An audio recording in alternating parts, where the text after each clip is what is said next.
नमस्कार, हिमाचल बुलेटिन में आपका स्वागत है। पेश हैं आज के समाचार। मुख्यमंत्री श्री जयराम ठाकुर ने आज केंद्रीय वित्त मंत्री श्रीमती निर्मला सीतारमण द्वारा वर्ष 2022-23 के लिए प्रस्तुत बजट को देश की अर्थव्यवस्था, किसानों, समाज के कमजोर वर्गों तथा विकास को नई गति प्रदान करने की दिशा में एक कारगर दस्तावेज बताया है। शिमला में पत्रकारों से बातचीत करते हुए मुख्यमंत्री श्री जयराम ठाकुर ने कहा, केंद्रीय बजट प्रस्तुत हुआ है और मैं केंद्रीय बजट पर वित्त मंत्री श्रीमती निर्मला सीतारमण जी को बहुत बहुत बधाई देता हूँ, क्योंकि यह बजट बहुत चीज़ों में आज से पहले जो बजट प्रस्तुत किए गए हैं उनसे हट करके है। बहुत सारे इनिशिएटिव्स नए लिए गए हैं और सबसे बड़ी बात यह है कि प्रमुख रूप से इसमें जो हमारा आधारभूत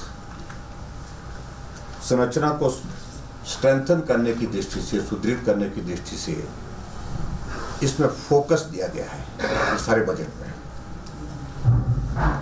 और आज के इस दौर में जिसकी बहुत बड़ी एक आवश्यकता भी महसूस हो रही थी, मैं आदरणीय प्रधानमंत्री जी को बधाई देना चाहूँगा और केंद्रीय वित्त मंत्री जी को कि बहुत बेहतरीन बजट प्रस्तुत करने के साथ साथ में पूरे देश के हर प्रदेश का,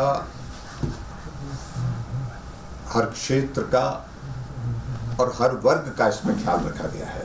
जहां पूरे देश भर में इस बजट की सराहना हुई है, इसका अभिनंदन हुआ है, वहाँ मैं हिमाचल प्रदेश की जनता की ओर से भी इस बजट का बहुत बहुत अभिनंदन करता हूँ।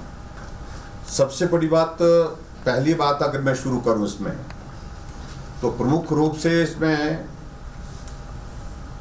जो प्रधानमंत्री गति शक्ति के माध्यम से, चाहे वो सड़कों की बात है, चाहे वो रेलवे नेटवर्क की बात है,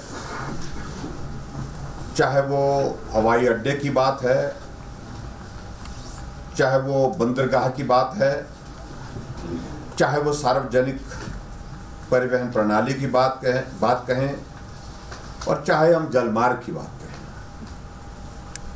सभी चीज़ों को, सभी इन जो हमारे ट्रांसपोर्टेशन के जो माध्यम हैं उनको मजबूती देने की दिशा में और उनको गति देने की दिशा में एक बहुत ही महत्वपूर्ण पहल हुई है। और ये आदरणीय प्रधानमंत्री जी का विजन भी है कि जितनी हम कनेक्टिविटी को स्ट्रेंथन कर सकते हैं तो ये देश के और प्रदेश के डेवलपमेंट में बहुत बड़ा कंट्रीब्यूशन देती है, बहुत बड़ा योगदान देती हैं जब आपकी कनेक्टिविटी इंप्रूव होती है। और मुझे इस बात को लेकर के भी प्रसन्नता है कि जो पूंजीगत व्यय बढ़ाने के लिए राज्य के लिए अतिरिक्त केंद्रीय सहायता में चालू वर्ष में जो बजट प्रावधान 5,000 करोड़ रुपए का था, उसमें भी बहुत बड़ी एक वृद्धि की गई है। और प्रदेश के लिए, हमारे हिमाचल प्रदेश के लिए उसमें विशेष तौर से चालू वित्तीय वर्ष में केंद्र सरकार के माध्यम से अतिरिक्त केंद्रीय सहायता के रूप में 600 करोड़ रुपए हमें हासिल हुए हैं। और ये वो राशि है जो 50 वर्ष के लिए ब्याज मुक्त जो है वो उसको दिया जाता है, जो हिमाचल प्रदेश के लिए एक बहुत बड़ी राहत है। 400 करोड़ रुपए पहले दिया गया था और वित्त मंत्री जी से हमने, उनका संदेश आया था, फ़ोन आया था और फ़ोन जन्मदिन के शुभकामनाएं के लिए था और मैंने उनसे आग्रह किया कि वित्त मंत्री से ऐसे उपलक्ष्य में और तो कुछ मांगा नहीं जा सकता, हम चाहते हैं कि प्रदेश के लिए आप और मदद करें। उस वक्त उनने कुछ नहीं कहा, लेकिन उसी दिन उनने 200 करोड़ रुपए स्वीकृत किया, जिसकी जानकारी मुझे रात को मिली और मैंने उनका आभार व्यक्त किया उस बात की। श्री जयराम ठाकुर ने कहा कि बजट में जीरो बजट प्राकृतिक खेती को प्रोत्साहित करने की बात की गई है, जिससे हिमाचल प्रदेश में प्राकृतिक खेती को और अधिक बढ़ावा मिलेगा। उन्होंने कहा कि जल जीवन मिशन के अंतर्गत केंद्र सरकार द्वारा 2022-23 के लिए 60,000 करोड़ रुपए का प्रावधान किया गया है, जिससे हिमाचल प्रदेश सरकार को जुलाई 2022 तक प्रदेश के सभी ग्रामीण घरों में पाइप के माध्यम से पीने का पानी पहुंचाने में सहायता मिलेगी। मुख्यमंत्री ने कहा कि अंतर्राष्ट्रीय सीमाओं से सटे ग्रामीण क्षेत्रों के लिए वाइब्रेंट विलेज नाम से एक नई योजना आरंभ करने का प्रस्ताव भी स्वागत योग्य है, क्योंकि इससे प्रदेश के सीमावर्ती क्षेत्रों का विकास सुनिश्चित होगा। उन्होंने केंद्रीय वित्त मंत्री का पहाड़ी राज्यों में रोपवे बनाने के लिए केंद्रीय सहायता से एक नई योजना पर्वतमाला आरंभ करने के लिए आभार व्यक्त किया। उन्होंने इस बजट में वन स्वीकृतियां शीघ्र प्रदान करने के उद्देश्य से विशेष सुविधा आरंभ करने की वित्त मंत्री की घोषणा का भी आभार व्यक्त किया। उन्होंने कहा कि इससे प्रदेश में वन स्वीकृतियों के कारण लंबित विकासात्मक योजनाओं को शीघ्र आरंभ करने का मार्ग प्रशस्त होगा। श्री जयराम ठाकुर ने नई पेंशन स्कीम के अंतर्गत मिलने वाली कर राहत को 10% से बढ़ाकर 14% करने का भी स्वागत किया है। उन्होंने दिव्यांगों तथा उनके माता पिता को कर में राहत प्रदान करने की घोषणा का भी स्वागत किया है। मुख्यमंत्री ने उज्ज्वला योजना के अंतर्गत 1 करोड़ नए लाभार्थियों को 2022-23 के दौरान लाभान्वित करने के प्रस्ताव का भी स्वागत किया है। उन्होंने कहा कि कृषि वानिकी एवं निजी वानिकी में अनुसूचित जाति एवं अनुसूचित जनजाति के लाभार्थियों के लिए विशेष सहायता का प्रावधान भी सराहनीय है।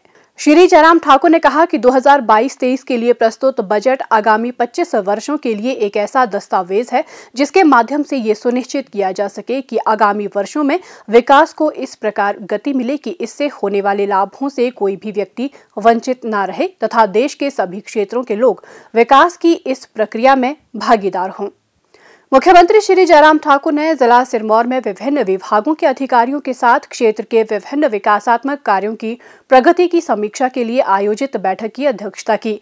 उन्होंने अधिकारियों को राष्ट्रीय उच्च मार्ग 707 के पांवटा साहिब गुम्मा फेडीज अनुभाग के निर्माण कार्य को गति प्रदान करने के निर्देश दिए हैं, ताकि इसे जल्द से जल्द राज्य के लोगों को समर्पित किया जा सके। बैठक में अवगत करवाया गया कि राष्ट्रीय उच्च मार्ग 707 का निर्माण कार्य 4 पैकेज में विभाजित किया गया है और पैकेज 4 के अंतर्गत श्री क्यारी से गुम्मा भाग का कार्य तीव्र गति से किया जा रहा है। ये अवगत करवाया गया कि लगभग 10 करोड़ रुपए की मुआवजा राशि वितरित की जा चुकी है और शेष राशि का वितरण भी शीघ्र ही कर दिया जाएगा। मुख्यमंत्री ने भारतीय प्रबंधन संस्थान धौलाकुआं के कार्य की प्रगति पर संतोष व्यक्त किया और अधिकारियों को इसके कुछ भाग का कार्य इसी वर्ष अगस्त माह तक पूर्ण कर इसे हस्तांतरित करने के निर्देश दिए, ताकि इसे क्रियाशील किया जा सके। बैठक में अवगत करवाया गया कि भारतीय प्रबंधन संस्थान में वर्ष 2022 के लिए 600 से अधिक छात्रों का दाखिला किया जाएगा। संस्थान की सुरक्षा दीवार का 85% कार्य पूर्ण कर लिया गया है और शैक्षणिक सत्र 2023 को नए कैंपस में प्रारंभ किया जाएगा। मुख्यमंत्री ने जिला में नए प्रापण केंद्रों की स्थापना के मामले पर चर्चा करते हुए किसानों की सुविधा के लिए कृषि उपज विपणन समिति और हिमाचल प्रदेश राज्य खाद्य एवं नागरिक आपूर्ति निगम के माध्यम से गेहूं और धान का प्रापण प्रारंभ करने की संभावनाएं तलाशने के निर्देश दिए। बैठक में अवगत करवाया गया कि जिला में 3 केंद्रों हरिपुर, टोहाना, कालाअंब और रामपुर घाट में प्रापण प्रक्रिया आरंभ की जा चुकी है। स्वास्थ्य एवं परिवार कल्याण विभाग द्वारा दोपहर 2 बजे जारी बुलेटिन के अनुसार प्रदेश में कोरोना संक्रमण की जांच के लिए आज 841 लोगों के सैंपल लिए गए, जिनमें से 343 लोगों की रिपोर्ट नेगेटिव पाई गई है, जबकि 392 लोगों की रिपोर्ट आना बाकी है। अभी तक 43,12,155 लोगों की जांच की जा चुकी है, जिनमें से 40,40,042 सैंपल की जांच नेगेटिव पाई गई है।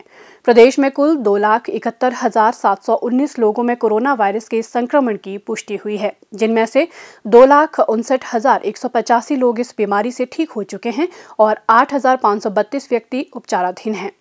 हिमाचल बुलेटिन देखने के लिए सब्सक्राइब करें YouTube channel IPR Himachal, follow करें ट्विटर @DPRHP, लाइक करें Facebook page information and public relations department Himachal Pradesh, visit करें वेबसाइट www.himachalpr.gov.in। इस अंक में इतना ही। कल फिर होगी मुलाकात। दीजिए इजाजत। नमस्कार।